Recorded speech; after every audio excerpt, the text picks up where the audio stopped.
우리 다 함께 하나님의 말씀 역대하 13장 12절에 있는 말씀 우리 함께 읽겠습니다. 자, 시작. 하나님이 우리와 함께 하사 우리의 머리가 되시고 그 제사장들도 우리와 함께하여 경고의 나팔을 불어 너희를 공격하느니라. 이스라엘 자손들아, 너희 열조의 하나님 여호와와 싸우지 말라. 너희가 형통치 못하리라. 어쩌다 한 민족이, 같은 이스라엘 민족이 그만 둘로 갈라졌죠? 북방 이스라엘과 남방 유다로 갈라졌습니다. 근데 얼마 안 있어서 이젠 두 나라가 이젠 앙숙이 돼서 서로 전쟁까지 하는 겁니다.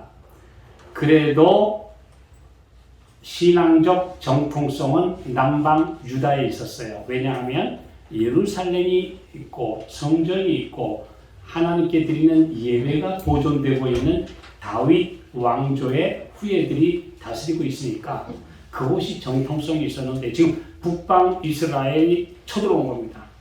근데 이때 남방 유다의 그 아비암이라고 하는 왕이 이런 말이에요.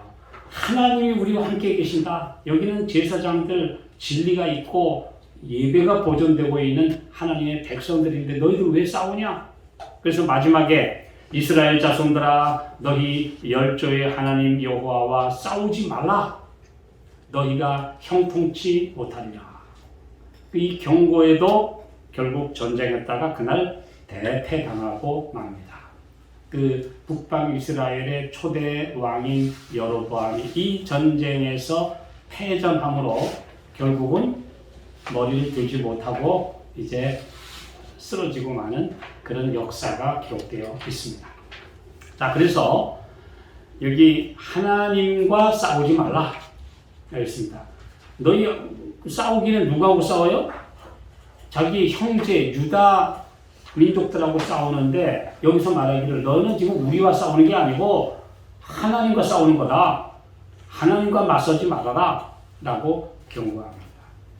오늘 우리가 지금 누구와 싸우고 있는가? 만약에 하나님의 은혜로 살아가는 사람들과 맞서면, 진리를 가진 사람들과 맞서는 사람들은 그 사람과 싸우는 게 아니라 하나님과 맞서고 있는 거다. 이걸 여기 분명하게 말씀하고 있는 것입니다. 그래서 오늘 제목은 하나님과 맞서지 말라. 하나님과 싸운다, 하나님과 맞선다 라는 말이 어떤 의미가 있을까요? 그것은 그분의 말씀에 저항하는 것, 그리고 성령의 선한 감화, 양심의 소리에 순종하지 않고 거역하는 것, 그 다음에 특히 진리를 거스려서 끝까지 자기 주장을 그냥 고집부리는 것, 그 다음에 하나님께서 말씀하신 마지막 진리, 세 천사의 귀멸과 맞서서 싸우는 현대 바벨론, 그 다음에 순종하지 않는 그런 하나님을 믿는다는 사람들, 이 모두가 다 하나님과 싸우고 있는 것입니다. 네, 하나님과 맞서지 말라. 그 유명한 역사가 있죠. 우리가 잘 아는 대로 유럽을 통일하려고 나왔던 사람이 몇 명 있었어요. 그 중에 대표적인 사람이 나폴레옹이죠. 나폴레옹은 이제 유럽을 다 한 황제 밑에, 그 다음에 자기에게 복종하는 자기의 아들 여러 사람들을 유럽의 왕들로 세워가지고 한 제국을 만들겠다고 그랬어요. 거의 성공했어요. 거의 성공하는 듯이 보였어요. 그러나 그는 하나님의 말씀에 저항하고 있었어요. 왜? 다니엘서 2장 예언에 보면 뭐예요? 분명히 로마 제국 이후의 시대에 열 나라로 갈라진 유럽 제국은 절대로 하나가 되지 못한다. 철과 진흙이 합하지 못함 같이 다시는 합하지 못하고 유럽을 통일하는 세계 대제국은 나오지 않는다 하고 말씀했는데 기어코 하겠다는 거예요. 결국은 러시아에 갔다가 이제 그 무서운 동장군에게 패배합니다. 전쟁에서 진 게 아니라 겨울 동장군, 겨울 추위에 집니다. 그리고 돌아왔어요. 그래서 결국은 귀양을 갔어요. 코르시카로. 근데 그 가까운 섬이에요. 그런데 기어코 또 거기를 탈출해가지고 다시 한번 마지막 전투를 벌이는데 워털루 전쟁, 유명한 워털루 전쟁을 벌여요. 그런데 전세가 유리했어요. 이제 프랑스군이 이제 결정적으로 승리하는 것 같았는데 갑자기 돌풍이 불어와서 앞을 바라볼 수 없는 바람이 불어오기 시작했어요. 화살을 날려도 화살이 제대로 가질 않아요. 총을 쏴도 관역을 맞출 수가 없어요. 막 무시무시한 돌풍이 나폴레옹의 군대를 향해서 막 불어오는데 싸울 수가 없어요. 결국은 패퇴했어요. 그래서 아주 이제 완전히 잡혀가지고 쫙 외딴 먼 그 대서양의 섬 세인트 헬레나에 가서 결국은 그곳에서 죽고 말았어요. 근데 그래서 나폴레옹이 쓴 말, 유명한 자서전이 뭐냐면 나는 하나님과 맞서다가 망했다. 그런 유명한 말을 남겼어요. 자기가 볼 때 분명히 그날 이길 수 있었는데 이건 전세가 유리했고 이제 완전히 이 전쟁에서만 이기면 이제는 유럽은 더 이상 대항할 능력이 없는데 어떻게 그날 무시무시한 돌풍이 우리 군대를 완전히 엄습해서 더 이상 싸울 수 없게 만드느냐. 이건 하나님의 손이다. 나는 전능자와 맞서다가 패배당했다 하는 유명한 이야기를 남겼습니다. 또 하나님과 맞서다가 망한 사람 그 외에도 독일의 비렐름, 철혈 제상 비스마르크와 함께 유럽을 거진 통일하려고 했는데 결국 제1차 세계대전에서 패퇴당하고 그런데도 정신 못 차리고 또 몇십 년 후에 히틀러가 또 유럽 통일하려고 하다가 결국 비참하게 끝나고 말았습니다. 그러니까 이것처럼 역사에서 우리가 볼 수 있듯이 하나님의 말씀에 저항하면 망한다는 거죠. 우리가 성경에서 그런 사람 수탁해 보잖아요. 느부갓네살 하나님과 맞서다가 결국은 저 짐승 인간으로 추락해서 비참하게 됐다가 나중에 하나님께서 겨우 살려주셔서 하나님의 백성이 되고 죽습니다.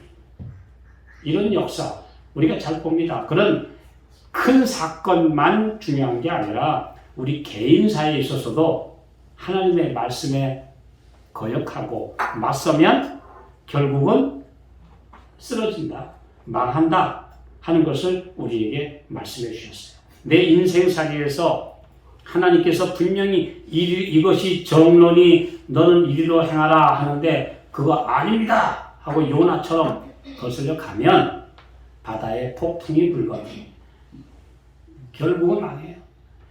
그래서 호세아 선지자는 제발 고멜 이 바람둥이 여자야 가지 마라 하는데도 기어코 가요. 가서 팔려가지고 돈을 주고 빼오면 또 가요. 아무리 막아도 그것이 바로 유명한 하나님의 백성들의 모습이다 라고 이렇게 말씀하고 있는 것입니다. 그래서 하나님과 맞서면 불행해진다. 특별히 그래도 자칭이지만 하나님의 선지자였던 발람 그랬잖아요. 기어코 모압 왕에게 가서 이스라엘을 저주하러 가는데 하나님 막으셨어요. 자기는 못 보는데 나오기는 하나님의 천사를 보더니 계속 버티다가 나중에는 담벼락에다가 그냥 비벼가지고 이 다리가 까지니까 나오기를 때렸어요. 그 유명한 바로 동물이 말을 하는 사건이 나오죠. 당신은 어떻게 나를 이렇게 3번씩 때립니까? 그러니까 이 발람이 그 자리에서 이건 하늘의 음성이구나 하고 항복을 해야 되는데 나하고 또 말을 하고 있어요. 네가 내 말을 안 들었으니 그렇지 내 손에 칼만 있었으면 넌 죽였을 거야. 그러니까 이 나귀가 아니 나는 평생에 당신이 타는 나귀 아닙니까? 내가 전에 이런 적 있었습니까? 없었지. 이런 미친 인간이 어디 있습니까? 나귀하고 말을 주고받다니. 그 나귀가 말을 했을 때 이건 천사의 음성이구나, 이건 하늘의 음성이구나 하고 굴복해야 되는데 내 손에 칼만 있었으면 넌 죽었어. 그랬더니 드디어 하나님께서 안 되시겠으니까 너 눈을 살짝 띄워주니까 그 앞에 하나님의 사자가 칼을 빼어들고 서 있는 모습을 봤어요. 그때라도 마지막으로 무릎 꿇었어야 돼요. 저 원하지 않으시면 제가 돌아가겠습니다. 너 그렇게 가고 싶으니까 가라. 가서 내가 시키는 말만 해. 갔어요. 가서 저주하라고 여기저기 갈 때마다 저주하려고 할 때마다 입에서는 축복의 말이 나와. 저주하려고 가면 축복이 나와요. 그러니까 모압 왕이 아이고 안 되겠다. 돌아갔어요. 성경에는 그 얘기밖에 안 나와요. 그런데 왜 발람이 이렇게 나쁜 인간으로 나오냐? 그 후의 스토리를 우리가 알아야 돼요. 발람은 결국 이스라엘을 저주하지 못한 채 자기 동네 부올에 돌아갔는데 가서 고생하니까 내가 그때 왕이 약속한 그 엄청난 보물, 높은 자리, 아니 이걸 내가 못 받은 게 막 너무 그게 속에서 욕심이 너무너무 끌어올라서 할 수 없이 다시 또 찾아갑니다. 성경에는 안 나왔지만 찾아가요. 모압 왕에게 그런 방법으로는 안 됩니다. 저 이스라엘 백성들을 꼬꾸라드릴 수 있는 내가 묘책을 가지고 왔어. 그거 나한테 주시오. 그거 되기만 하면야 내가 다 주지. 지난번에 약속했던 엄청난 금은보화와 좋은 자리 내가 주지. 방법이 있어. 저 이스라엘 백성들을 패퇴시킬 수 있는 방법은 하나님하고 갈라놓는 거야. 그 하나님하고 갈라놓는 게 뭐냐? 모압의 모든 이쁜 여자들 다 동원해가지고 이스라엘 젊은 남자들 유혹해. 그래가지고 넘어뜨리고 우상숭배 빠뜨려. 그러면 그때는 하나님께서 그들을 치실 거예요. 그러면 맹 못 치니까 그때는 우리 밥이다. 요 못된 것을 가르쳐주고 갔어요. 그래서 발람이 두고 성경에 보면 발람의 길을 따르지 마라. 끝까지 하나님이 막으셨는데도 인간의 꾀를 써가지고 자기가 얻으려고 그 명예, 돈 얻으려고 하다가 결국은 얻지도 못한 채 나중에 기록에 의하면 발람은 이스라엘에 의해서 죽임을 당했어요. 유명한 이야기가 나오죠. 자, 그래서 여기 발람의 역사에서 오늘날 하나님의 백성을 위한 하나의 엄숙한 경고가 있는데 그것은 그리스도인 정신에 위배되는 특질을 마음에 품고 있지 않도록 하라는 것이다. 욕심, 이기심이 점점 커가면 나중에는 요게 괴물이 돼가지고 내가 괴물한테 진다? 그러면 아무리 이기려고 해도 요 욕심 덩어리가 나를 사로잡아서 결국 파멸의 길로 간다. 그러기 때문에 하지 마라. 배양된 죄는 습관이 된다. 반복에 의하여 강화된 죄는 곧 지배력을 발휘하며 모든 다른 고상한 능력을 복종시킨다. 발람은 불의의 삭을 사랑하였다.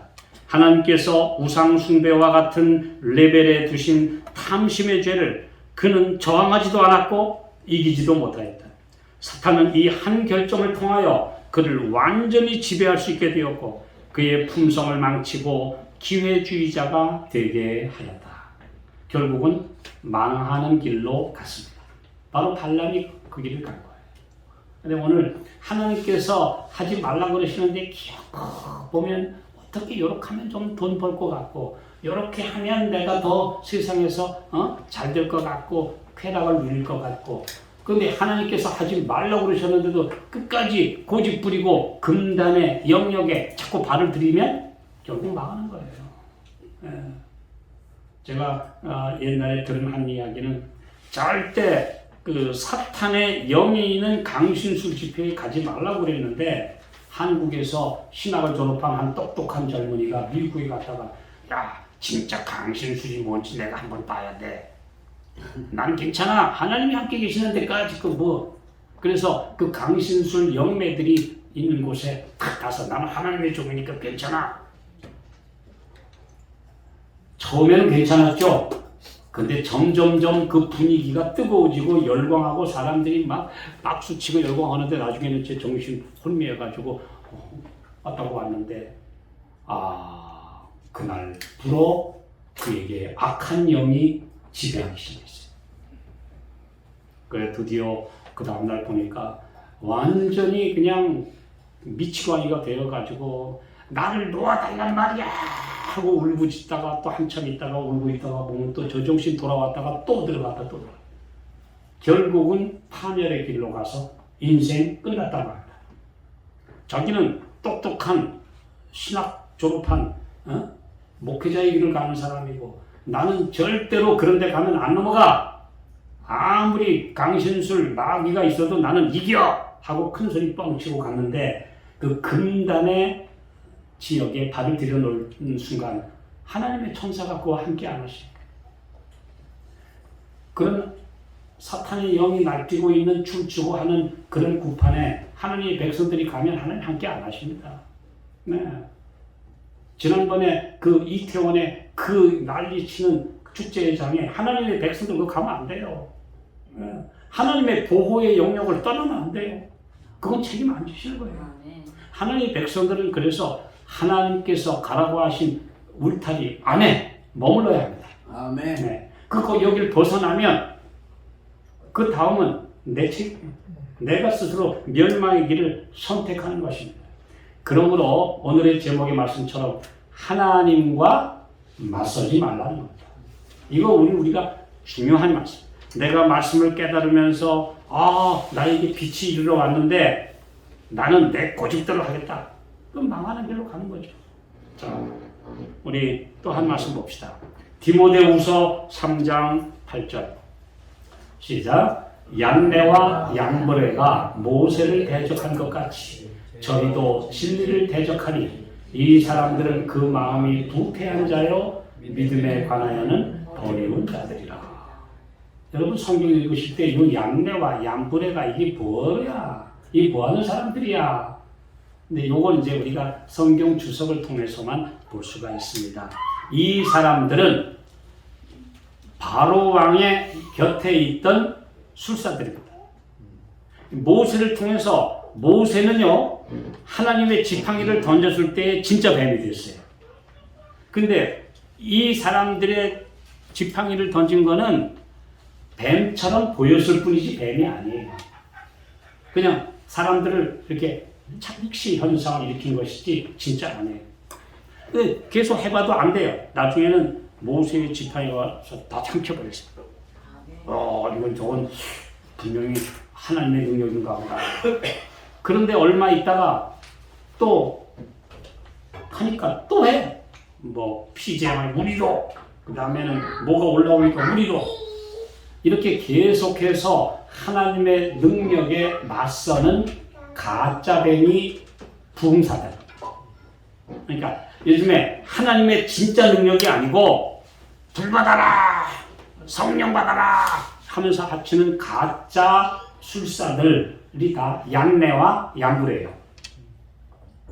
정말 하나님의 능력이 임해서 우리를 변화시키고 우리를 고쳐주셔야 되는데 사람들 모아놓고 여러분 병 고쳐준다, 뭐 하면 낫는다. 그런데 사실은 낫지 못해요. 근데 낫는 것처럼 착각하도록 해요. 일시적으로 기분 좋은 것처럼 느끼게 해요. 이런 가짜 부흥사들, 가짜 능력자들이 다 오늘날 얀네와 얌브레들이에요. 우리 여기 분명히 말씀에 나와 있죠? 네, 그들이 모세를 대적한 것처럼 저희도 진리를 대적하니 이 사람들은 마음이 부패한 자요 믿음에 관하여는 버리운 자들이라. 하나님의 말씀 조금 배워가지고는 내가 다 아는 것처럼 사람들한테 진리를 거스려서 이거야. 제가 이 다니엘서와 요한계시록을 늘 말씀을 전하면서 가끔 보면 유튜브에 다니엘서 요한계시록 강의하는 사람들이 떠요.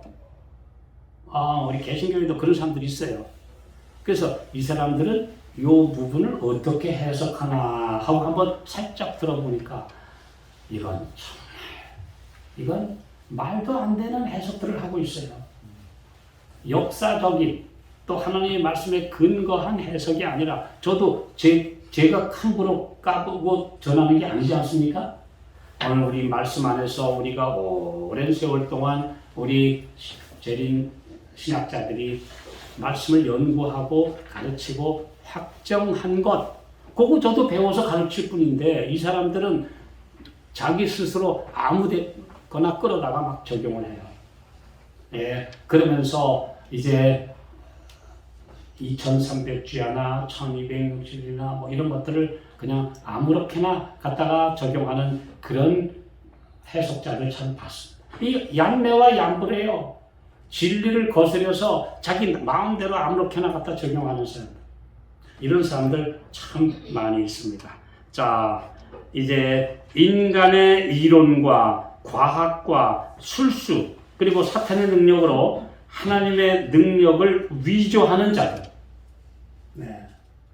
그리고 철저한 회개와 거듭남과 순종 없어도 여러분 구원 받았습니까? 그러면 아멘. 나 오늘 구원 받았어. 행복해. 구원 받았어요? 그게 오늘날 많은 사람들한테 구원 받은 것처럼 착각하게 만드는 하나의 진통제를 주는 거예요. 네. 전부 다 착각하게 만드는. 아니 회개하라 천국이 가까웠다고 그랬지 회개 없어도 오늘 여러분 구원 받았습니까? 아멘. 그러면 구원 받아요? 오늘 수많은 사람들이 이렇게 가르쳤는데 그 결과 한국의 개신교회들은 이제 회개 없는 구원, 가짜 구원에 폭폭한 후유증을 겪고 있는 것입니다. 변화 안 돼요. 똑같이 고집부리고 똑같이 세상 사람과 똑같이 살면서 나 구원받았네, 너 구원받았네, 우리 구원받았네 노래해봤자 거기 구원 없어요.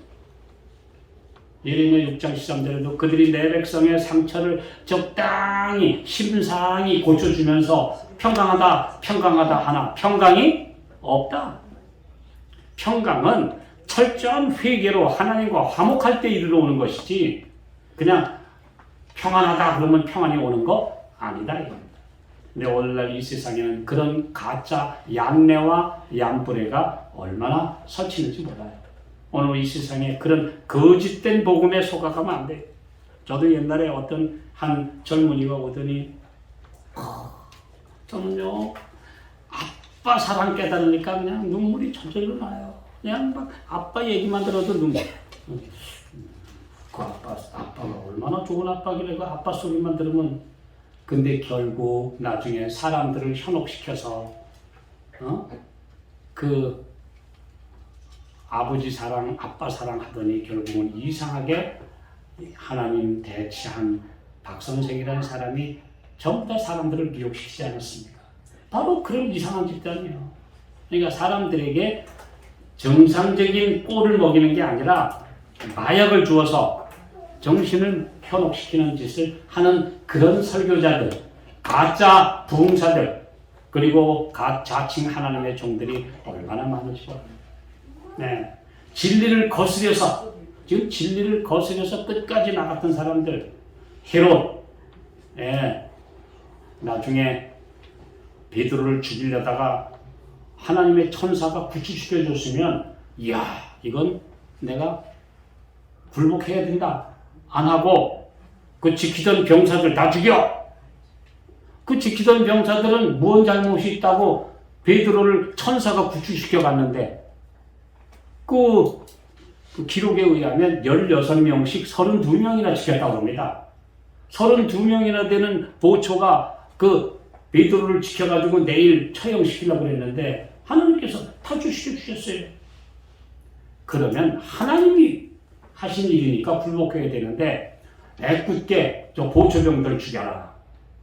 그리고 또 저 두로와 시돈 지방에 가가지고 여러분들 그러니까 백성들이 와 우리 신이다.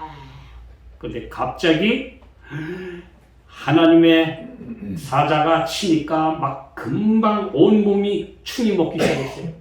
고통으로 온몸이 일그러지면서 너희들이 신으로 받드는 내가 이렇게 죽어간다. 그러면서 그 수많은 사람이 보는 앞에서 온몸이 썩어 들어가기 시작하더니 쓰러져 죽었어요. 그 헤롯 안티파스의 최후입니다. 네, 이 성경에 나오는 이야기. 오늘 하나님과 맞서면 망한다 하는 기록이 성경에 꽉 차 있어요. 네, 순종하지 않으면 끝까지 내 고집 부리면 멸망한다. 이런 메시지가 바로 성경에 가득 차 있는 하나님의 말씀입니다. 자, 여기 이어서 레위기 26장에 보면 여러 번 이런 말씀이 나옵니다. 자, 23절 24절 시작. 이런 일을 당하여도 너희가 내게로 돌아오지 아니하고 나를 대항할진대 나 곧 나도 너희에게 대항하여 너희 죄를 인하여 너희를 7배나 더 치지라. 신명기 28장을 미리 앞서서 한번 하신 말씀이 레위기 26장입니다. 비슷한 말씀이 있어요. 근데 거기 보면 너희가 내 말을 순종하지 않으면 결국은 병들 것이다. 그 다음에 외국의 포로가 될 것이다. 나중에는 점점 더 기근과 여러 가지 재난이 올 것이다. 그런데도 너희들이 순종하지 않고 돌아오지 않으면 나하고 맞서는 거다. 나를 대항할진대. 하나님과 대항하면 나도 너하고 대항한다. 여기 말씀이죠. 하나님과 대항하지 마라. 하나님께 대항하지 마라. 굴복하라. 이겁니다. 나한테 대항하면 나중에는 점점 재난이 7배나 더 심해진다. 그런데도요. 또 말 안 들어. 또 말 안 들으면 어떻게 됩니까? 27절, 28절.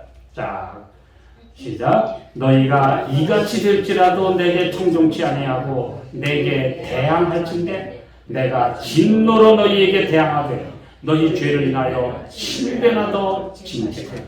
여기 계속 너 나한테 그래도 맞서면 나도 너한테 더 강하게 대항할 거다. 네, 결국 맞아요.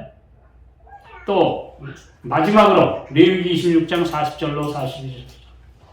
그들이 자기 죄와 그 열조의 죄와 및 그들이 나를 거스린 허물을 자복하고 또 자기들이 나를 대항하였으므로 나도 그들을 대항하여 그 대적의 땅으로 끌어갔음을 깨닫고 그 할례받지 아니한 마음이 낮아져서 그 죄악의 형벌을 순히 받으면 그때는 내가 용서해 주마.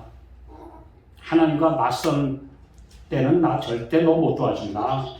그런데 낮아져서 굴복하면 그때는 내가 너희를 다시 돌보아 주겠다. 이 말씀. 그러니까 하나님과 맞서지 말라는 거예요. 네. 오늘 우리가 우리의 삶에서 우리 생각해 봐야 합니다. 여기 레위기 26장에는 이런 징계가 5단계가 나와요. 예. 처음, 다음, 그래도 질병이 점점 5단계 갈 때마다 성경에 보면 7배나 더 세죠. 그럼 처음에 받는 징계보다 나중에는 몇 배가 돼요? 35배. 너희가 내 말을 듣지 않으면 7배나 더 치리라. 그래도 말 안 들으면 또 7배. 또 7배. 그럼 나중에 결국은 처음에 조금 아플 걸 하나님과 맞서다가 35배나 되는 강한 징계를 결국은 받게 될 것이다. 이런 말씀이에요. 물론 산술적인 수치대로 되는 건 아니겠지만은 어쨌든 그만큼 더 강한 형벌이 너를 엄습할 것이다. 이런 말씀이죠. 자, 우리 예수 그리스도를 믿는 자들은 하나님의 율법을 대항하여 반역하는 그런 상처로부터, 그런 상태로부터 순종하는 자녀, 하늘 왕국의 신민으로 변화되어야 한다. 하나님의 백성은 하나님의 말씀을 거스리는 반역자에서 순종하는 무리로 완전히 바뀌어야 한다. 이것이 그리스도인입니다. 그렇지 않으면 결국 내 길을 가는 거죠. 내 길을 가요. 저도 최근에 그런 이 진리를 알고 여기서 참 이런 성경의 뉴스타트 원리를 그렇게 가르치고 그런 했던 분이 기어코 가가지고 하나님의 말씀을 대항하고 계속 불의로 공격하고 그렇게 살아가는 모습 참 마음 아픈데 결국 최근에는 이제 더 이상 공적인 활동을 할 수가 없을 정도로 지금 파킨슨 병이 와서 이제는 꼼짝 못한다고 하는 이야기를 들었습니다. 최근에 들었어요. 하나님의 말씀에 대항하고 내 고집대로 하고 결국 대항하다가 결국은 쓰러지는 거죠. 하나님의 은혜가 함께하지 않으면 무슨 뉴스타 7가지 방법 아무리 잘해도 소용없어요. 마지막 T, Trust in God. 하나님을 전적으로 신뢰하고 그분께 순종하지 않으면 아무리 좋은 영양, 좋은 건강식, 운동요법, 뭐 무슨 요법 아무리 잘해도 그게 내 건강 지켜주는 거 아니에요. 하나님과의 완전한 올바른 관계, 행복한 사람은 죄를 회개하고 우리 주님과 사이에 막힌 게 없고 우리 형제들과의 사이에 막힌 게 없고 그러면 행복이 오죠.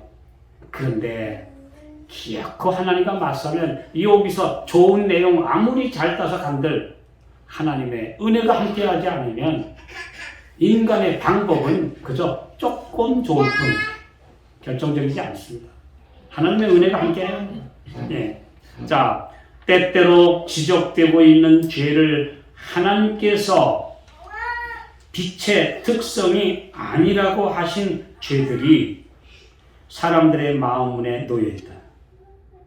사람들이 오랫동안 들에게 영향을 오시는 성령께 대항하는 정신을 버리기만 한다면 하나님의 영께서는 그들의 마음에 들어가실 것이다. 그리고 죄를 깨닫게 해줄 것이다. 이 얼마나 위대한 역사인가. 그러나 성령께서는 모욕을 당하고 계시며 지금도 빛이 거절되고 있다. 많은 사람들이 빛을 받는데 거절해요. 그 결국은 나중에 패망의 길로 가는 것입니다. 경쟁심, 시기와 질투, 험담, 남의 약점을 찾는 정신이 계속 마음을 움직일 때 그걸 거절하지 않으면 나중에는 그게 습관이 돼요. 입만 열면 남의 흉보게 돼요. 입만 열면 시기 질투가 나오게 돼요. 내 마음에 사탄이 그런 정신을 넣어줄 때 단호히 거부해야 돼요. 그 거부하지 않으면 그런 못된 정신이 내 마음을 점령해서 나중에는 입만 열면 나오게 돼 있어요. 그냥 마음에 가득한 게 들어와 있으니까 그 폭군의 지배를 받게 돼 있어요. 하나님의 말씀이 이리로 가라 그러셨으면 순종해야 돼요. 아멘. 오늘 우리가 말씀을 통해 늘 빛을 받지 않습니까? 하나님께서 이렇게 하라. 순종하면 복받아요. 저는 이번에도 우리 오래된 우리 형제들과 함께 만나서 이야기를 나누면서 여러 사람들 함께 지냈던 과거의 인물들과 우리 있는 분들을 이야기를 나누면서 역시 주님의 은혜 안에 사는 사람들은 역시 그 자녀들이 신실하게 살고 하나님의 사업하고 하나님께서 선한 길을 인도하시고 그 질병과 고통 가운데서도 하나님이 건져주시는 경험을 해요. 간증할 거리가 매일 생겨요. 은혜의 말씀이 나올 수 있어요. 그런데 결국 고집불통으로 자기 길을 가면 결국은 패망이 가는 거예요. 오늘 우리는 하나님과 맞서면 안 됩니다. 순종해야 합니다. 예. 빛과 사랑과 은혜와 너그러움의 문을 열면 감동과 따스함이 밀려오게 돼요. 은혜가 밀려오게 돼요.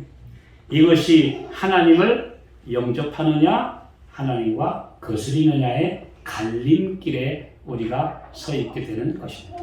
말씀에 순종하느냐 아니면 말씀을 거역하느냐, 이것이 오늘 우리에게 주어지는 중요한 하나의 시금석이고 우리가 결정해야 될 판결 골자입니다.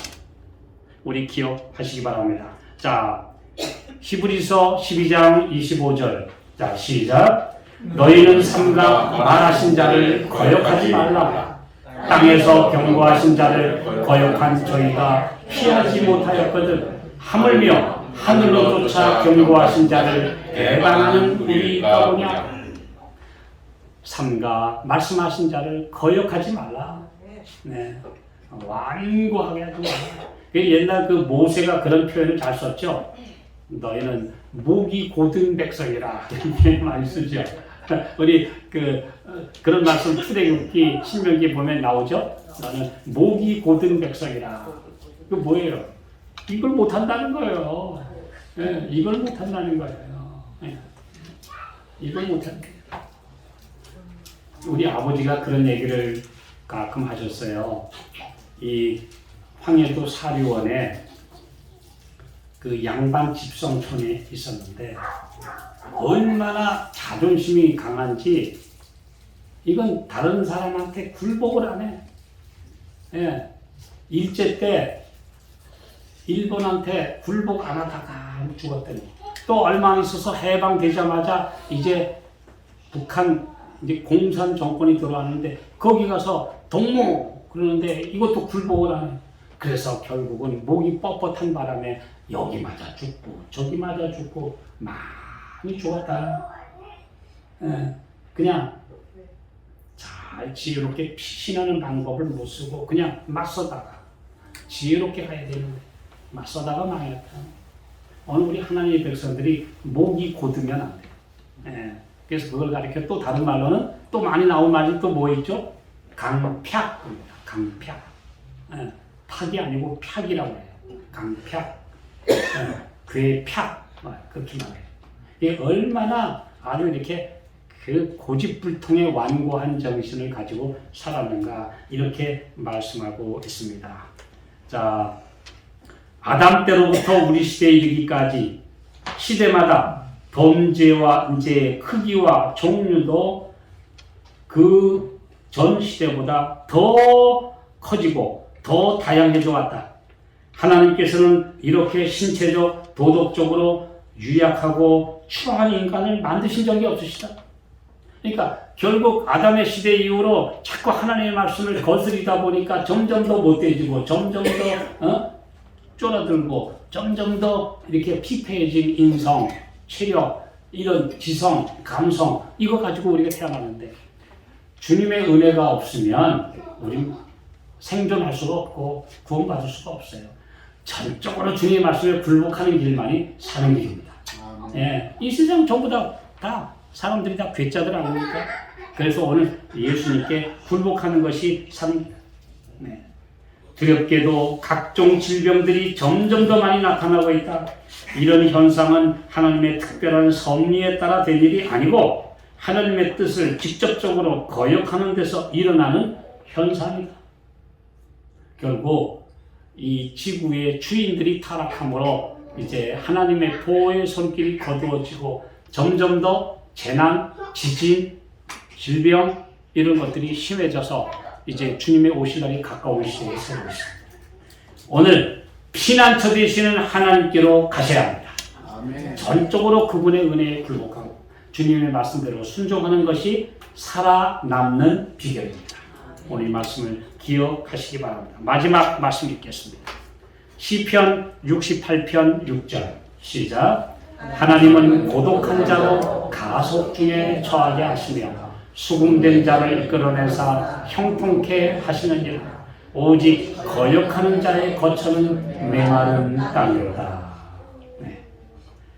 고독한 자도 하나님의 자녀들로 사랑하고 살게 하시고 수금된 자, 죄악에 포로돼서 갇힌 자도 끌어내시고 해방해 주시는 하나님이신데 끝까지 거역하면 결국은 그의 앞날은 메마른 땅밖에 없다. 오늘 우리 이 세상 이 주님의 은혜로 광야길을 갈지라도 광야에 샘을 내시는 주님과 동행해야 합니다. 네. 그러나 주님 없이 이 광야를 메마른 땅을 사막을 갈 수 있겠습니까? 오늘 우리 주님의 은혜에 전적으로 굴복하는 삶. 그래서 하나님과 맞서는 게 아니라 그분의 말씀에 전적으로 순종하는 삶. 이것이 바로 하나님의 백성의 길이라는 것. 우리 모두가 기억하게 되시기를 바라면서 말씀 마치겠습니다.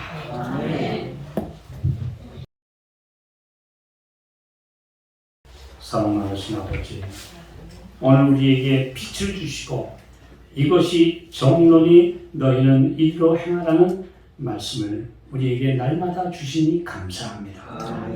말씀에 순종하고 성령의 감화와 양심의 지도를 따라가는 주의 자녀들이 되게 해 주시옵소서. 예수님의 이름으로 기도하옵나이다.